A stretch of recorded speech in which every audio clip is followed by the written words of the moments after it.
The cabin. Snow tore through the night, smothering all life beneath its deadly presence. The night air so cold it felt brittle, like any warmth would crack it in 100 places. All was quiet, the type of quiet only known in the dead of winter.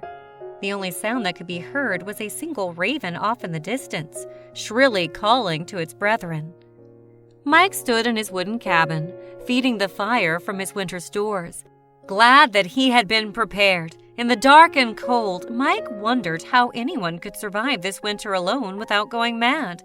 The light only greeted the vale for a few hours each day, just long enough to realize how deep and dark the night became.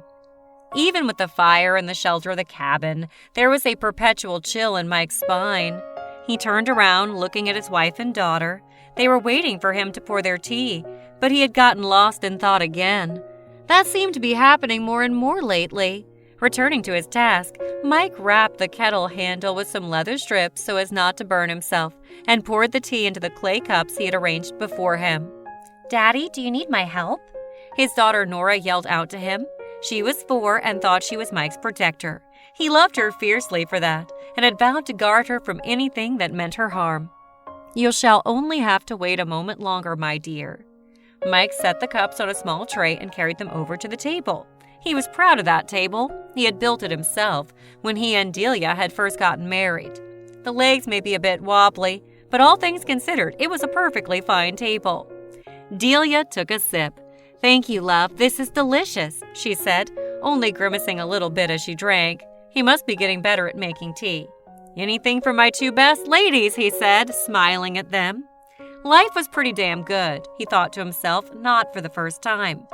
Delia had been a pretty woman in her youth, and the first signs of age appearing had only made her more so in Mike's eyes. Nora looked a lot like Delia, lucky for her. Her personality took after Mike, though, which may end up getting her in trouble one of these days. "Daddy, I don't think you made this right. Do you need me to show you how to make the tea again?" Nora looked at him with the earnestness of youth. He put on an expression of shock. "Well, I think you must, as you do make the best tea. Isn't that right, Delia?" His wife, for her part, kept an amused smile on her face throughout the exchange. "I think someone needs to teach him, Nora, and you must show him next time." Their voices became a shrill buzz in the background as Mike began to feel the warmth of the drink crawl down his spine, the chill beginning to melt beneath its assault. He sunk into his chair and closed his eyes, the wood smoke, the heat, and his family bringing a sense of contentment. At some point, he must have fallen asleep. When he awoke, a cold darkness consumed him. The fire was down to smolders, and a cold draft had entered the cabin. Mike looked around groggily, noticing for the first time he was entirely alone.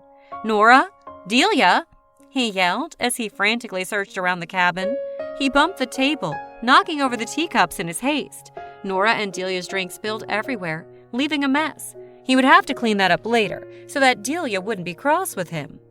Mike was beginning to panic, the fear crawling up his throat and threatening to overwhelm him. He ran to the door, calling their names. There were no tracks, but because of the snow, that didn't mean they hadn't gone outside. Had someone come to the house? Had they made his family leave the house? He surely would have woken up from the noise. Braving himself for the cold, Mike rushed into the night. Heedless of the danger, he would find his wife and daughter. For almost an hour, Mike searched the surrounding area. He yelled their names and made as much noise as possible to help them find if they were lost. Cold and defeated, he collapsed to the ground. They were gone. Long gone was the sense of contentment he had felt around the table. Only cold darkness remained. A figure melted out of that darkness and landed next to him. As he let the cold overwhelm him, the raven turned its beady eyes on him. It opened its beak, but instead of its shrill call, Nora's voice spoke to him. "Daddy, you're all alone."